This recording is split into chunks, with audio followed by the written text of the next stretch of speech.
Joining me now is Leo Hohmann. So, folks, are we headed toward World War III? For about 3 years now, Leo Hohmann, myself, and many others have been warning about just that, World War III. Now, Germany, France, many of them seem to be going full-fledged to go to war with Putin. Today, we have a new article out by Leo Hohmann. Germany announces new military partnership with Ukraine will support terrorist long-range missile strikes on Moscow. Leo, welcome to the broadcast. Hello, Brandon. Thanks for having me. Thank you, Leo. So, Leo, why are these people so eager to go to war? Have you figured that out yet? No, I mean, I do know that it has a lot to do with economics, Brandon. The EU model for basically the last 20, 25 years has been to transition away from so-called fossil fuels, coal, oil, and nuclear power, towards a green agenda to power their industrial economy, which, you know, Europe has been heavily industrialized for hundreds of years, but they're running out of energy. And they need to find new sources of energy because they've even had their main source, Russia, cut off. As you know, the Nord Stream pipeline was destroyed, likely by a combination of Ukrainian and either U.S. and or British intelligence units a couple of years ago. And their green agenda is just not providing enough energy to fuel and power their industrial base. When you're trying to depend on wind and solar, that just doesn't work out too well. And you've got Russia, you know, a few hundred miles to the east, who's not only land rich, but resource rich with endless supplies of oil, natural gas, uranium, and other rare earth resources as well that are becoming more and more valuable in the new digital economy. And so that's what this war is really over. And the question is, will the United States under Donald Trump support this drive to war by the European powers? Basically, we're talking here about Britain, France, and Germany. Poland is you might throw in as a fourth country that's also eager for war with Russia. But essentially, we're talking about Britain, France, and the Germans. And nothing could be more emblematic than this new deal announced just today, where they're talking about Germany is investing another $5 billion in war hardware and war material to send to Ukraine, and manufacturing long-range Taurus missiles specifically for Ukraine, and at the same time announcing that they will remove all restrictions on those long-range missiles, meaning that they can be fired with a 500-kilometer range all the way to Moscow. And if that happens, Brandon, we are indeed looking at World War III, because the Russians have said that they will hold Germany responsible as a quote unquote direct combatant if they allow these Taurus German-made missiles to be fired into Russia proper, especially if they fire them into Moscow. You know, all bets are off at that point. But, you know, we may wake up one morning, Brandon, and find out that Berlin has been reduced to ashes. That's the type of stakes we're talking about here. So let's hope that Donald Trump can calm down, cool down the rhetoric, and stop listening to his neocon advisors, people like Marco Rubio, and tamp down this drive to war.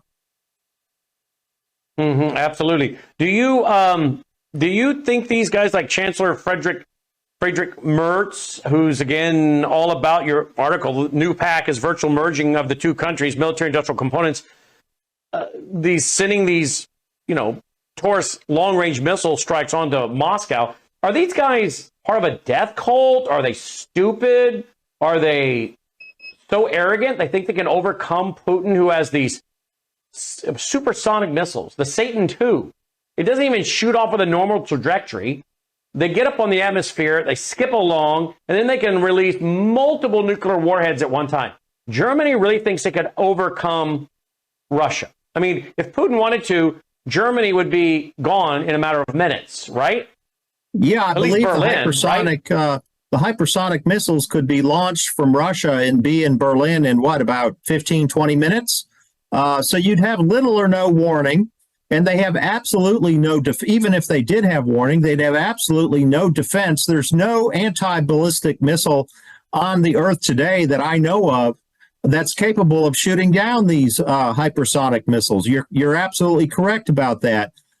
So all we can hope for, Brandon, is answer to your question. Yes, they are very arrogant, but I guess there's also the possibility that maybe this is just being thrown out there as to call Russia's bluff and try to get them to sit down at in another round of peace talks in Istanbul. I just reading now that the next round is due for June the 2nd in Istanbul.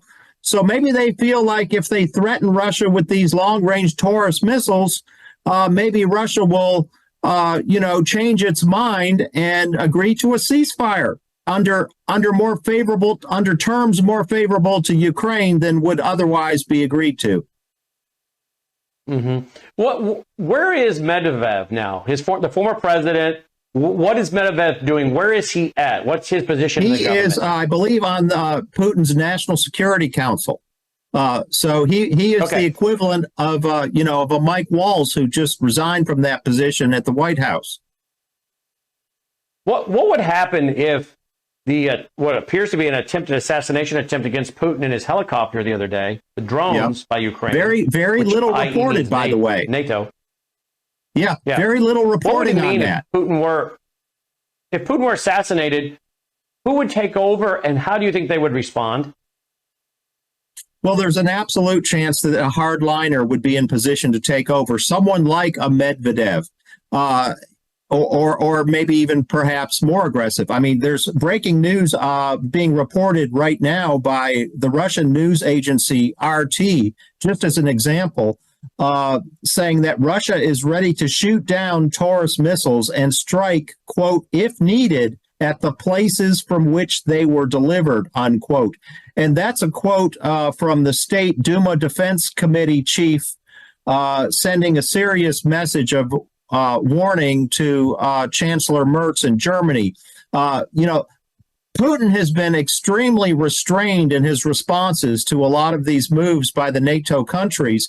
I don't think that would be the case if he were to be assassinated, because the Russian people would absolutely demand somebody who would be more aggressive than what we've seen from Putin so far. Mm-hmm.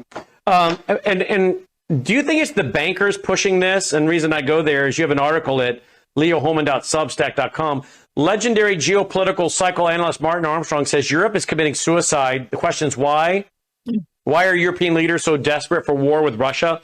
Is it because they're about to financially collapse? And Keynesian economics, John Maynard Keynes, says that when there's a government slowdown or economic slowdown, the government becomes the primary spender.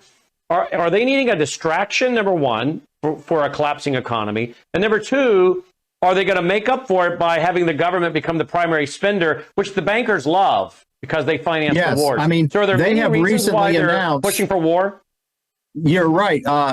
The EU has recently announced a plan to invest $100 billion in beefing up their defenses. And we've heard Emmanuel Macron of France talk about creating a European-wide army. All this would be magnificently expensive. And so, yes, it would be a great way to ramp up the economy in an era where, it is faltering quickly. And the Europeans have really no way to compete with Russia, China, and the United States in terms of rare earth minerals. We see Donald Trump locking up deals for rare earth minerals. The Russians have all the rare earth minerals they need. And these minerals are extremely important in the new digital economy that is quickly taking over in what they refer to as the fourth industrial revolution. And the Europeans are kind of like the odd man out right now in the global competition for supremacy in this new economy. And so they believe that perhaps, I hope this isn't the case. Like I said, I hope they're just trying to call Russia's bluff for a better negotiating position in the war for Ukraine. But there is also the other possibility that they absolutely do want to go to war because they see that as their only available option economically to compete in this new digital economy. So 10 being we go to World War III, that's a 10. 1 is pretty low. On a scale of 1 to 10, 10 being the highest for war, what are we at in your mind? I was sitting at about a 7.5 to 8, but after the news that coming out of Berlin today, Brandon, I've upped that to an 8.5. 8.5 on a scale of 1 to 10, moving us towards World War III. I'm hesitant to say we're at a 9 because I still think there is an outside chance that Donald Trump gets the Ukrainians and the Russians to hash out some sort of a peace deal at this next round of peace talks in Istanbul. We'll just have to wait and see. Let me get your response to this. Our power here in the Mid-South has gone up and down several times today, and the weather outside is fine. So there's no reason it should be happening. A city council member here in the Mid-South told me last year, hey, Brandon, you know how our power has been going up and down a lot lately? And that was last year. I said, yeah. He said, we're being told as city council members, that's Elon Musk's team trying to bring that AI supercomputer online. I said, I kind of wondered if that was the case. That's what he told me. Whether it's true or not, I can only tell you what the council member told me. Today, our power, again, has been going up and down. The weather's fine. If it keeps up, it could damage hundreds of thousands of dollars of our equipment. Thankfully, we spent the $30,000 for a Generac, so our generator is now running to cover everything and try to stop this. So thankfully, we have a $30,000 Generac we had to go buy. Not something I wanted to spend the money on, but, you know, just FYI for the audience, there's so many things we've had to do and buy just to keep this network viable. But right now, we're running on a Generac generator, a diesel generator, because the power grid in the Mid-South right now is so unreliable. And I don't know why. I can only guess. We're back to Elon Musk. I don't know if that's right. I could be 100% wrong, but that's the only thing. There's no weather issues today. Look at this. This is the Daily Memphian, May 6, 2025. xAI's second data center could use enough electricity to power 40% of Memphis. Okay. There's another article, Fox 13. Data center in Whitehaven need 1.8 gigawatts of power. So again, I don't know what's going on, but I don't think our infrastructure was sound enough as it is now with all these data centers. How are they going to bring billions of dollars in foreign money in here fast enough to stabilize the grid for all the data centers they're building? Well, you know, the Trump administration on the first full day of Trump's second term in office launched Operation Stargate, where they talked about investing $500 billion in new data centers in Texas and other states. And we've got a bunch of them being proposed. A couple of them are already up here in Georgia. They're also being proposed in Louisiana, I know, and several other states, Brandon. This is not a 1 or 2 state issue where they're going to face these problems and these questions about how they're going to generate enough power. And President Trump, if I recall back from that press conference on January the 21st, like I said, his first full day in office, he talked about actually building new power generation plants next to the data centers. And so that's an admission right there that there is not enough power from the existing power grid to keep these things going, these data centers. They're going to have to build separate power generation facilities adjacent to the data centers that will be supplying power so that their one function will be to supply power solely to those data centers. And that's the only answer. Unless we see billions and hundreds of billions of dollars going into new power plants, then I'm afraid that these new data centers are also just going to be a big power drain. And, you know, there's going to be a big war going on for who gets the lights turned on and who doesn't. Let's say that we have hundreds of thousands of dollars in studio control room equipment. We have insurance. If this is those data centers making this grid go up and down, if they were to damage or destroy hundreds of thousands of dollars in equipment, would our insurance company stand behind us? Or would they say that is their problem, not ours? And then we're fighting what? Some of the richest people in the world? I mean, at some level, how do you pay for hundreds of thousands of dollars in damaged equipment by companies, not just to us, but other companies around the country? You see what I'm saying? I do. Yeah. And like you said, I mean, who's going to have the access to the best lawyers if it comes down to a legal fight like that? I mean, I'd put my money on Elon Musk, who's worth what, $400 billion or something like that.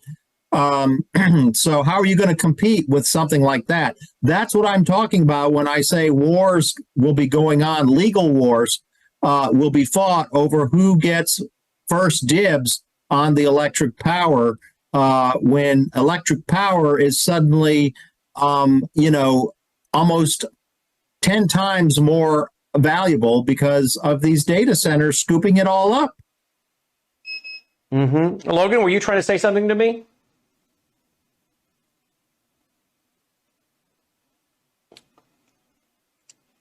Yeah. So we got power outages now being reported in my ear in other parts of town. So again, Wow. I don't know what it is. We'll get to the bottom of it, but I'll tell you this: we have lived in the Mid-South. I moved back here. I was here as a kid. Moved back here. I've been here 21, going on 21 years. In the last 12 months, I've never known the power to go up and down as much as it has. So I'm just asking. I'm not accusing anyone. I'm just asking the question: is it this data center? And again, it's interesting to me that it's in the news that this second data center would use enough electricity to power almost half of all of Shelby County or Memphis, Tennessee. Now, before I let you go, Leo, are you at liberty for me to read what a friend of yours who's a former congressman sent about AI and what it's doing to our young people? Is that public? Most of what she sends me, she says I can pass on to other sources if I feel like it would be of value. So yeah, I think it's fine for you to read it. I don't think there was anything too sensitive about it. And okay. It's just her opinion. You want to set up who it is? Set up who it is? Former Congresswoman and former GOP presidential candidate from 2012, Michelle Bachmann. Here's what she wrote, quote, "It's very interesting to consider how AI will impact this next generation and our generation, both in our professional and personal lives, as well as our spiritual lives. We need the wisdom and understanding of the Lord in this brave new world." I watched a news segment this morning of a teacher who quit after 3 years of teaching because she could not get students to work or study anymore. She was demoralized and left the teaching profession. Over 1 million people viewed her statement. She said her students lost interest in learning because of AI. Students became lazy and docile. They submitted 100% AI work. Saw nothing wrong with it. Nor were they willing to reject AI and do independent work. They told her, "I don't have to do anything. ChatGPT will do it." You can see how easy it would be to persuade this generation to lower their goals and standard of living to accept a basic government guaranteed income. We are witnessing the rise of a slacker mentality that will hurt people and society in the long run. I've read of this happening in communist China also among young people. This could lead to fewer relationships, marriages, children, and weaken society, end quote. Leo? Yeah, I mean, I couldn't agree with her more. I mean, I see it already in young people that I know. They have a much shorter attention span, not just from AI, but from the addiction to the devices, period. I mean, we have generations now that are growing up where, they've had cell phones in their hands since they were 5, 6 years old. And if they encounter anything, all they have to do is any question, they just consult AI, right? And that does foment or encourage a slacker mentality, as Congresswoman Bachmann said, who I think she was very astute in her analogy there. I might go a little farther and say it's not just going to weaken society, but it's going to cause the downfall of society. Yeah, indeed it will.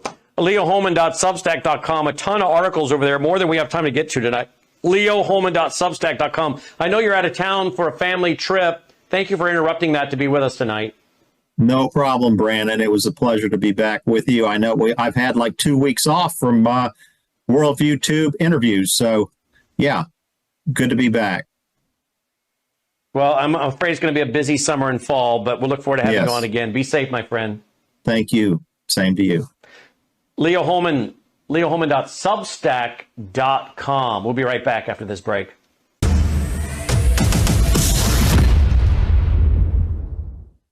We live in uncertain times. In fact, we live at a time when our own governments all over the world are warning us that there could be big problems with our power grid. World War III seems to be right on the horizon. Let me ask you this. Do you have a satellite phone? Should communications go down with cell towers? Do you have a satellite phone to get a hold of that college student or your spouse who travels, whatever it might be, to get a hold of your senior adult parents? We have satellite phones at worldviewtalk.com, and you get the satellite phone for free when you sign up for their very reasonable payment programs for the service. Sign up for the service with a reasonable contract, get the satellite phone for free. Worldviewtalk.com. You'll also find they have, well, what I now have, which is a solar generator. Yeah, I have a gas generator, an LP propane generator, but what if that goes down? I want to back up to my backup. So I now have a solar generator as well. You'll find them at worldviewtalk.com. Check it out today, worldviewtalk.com.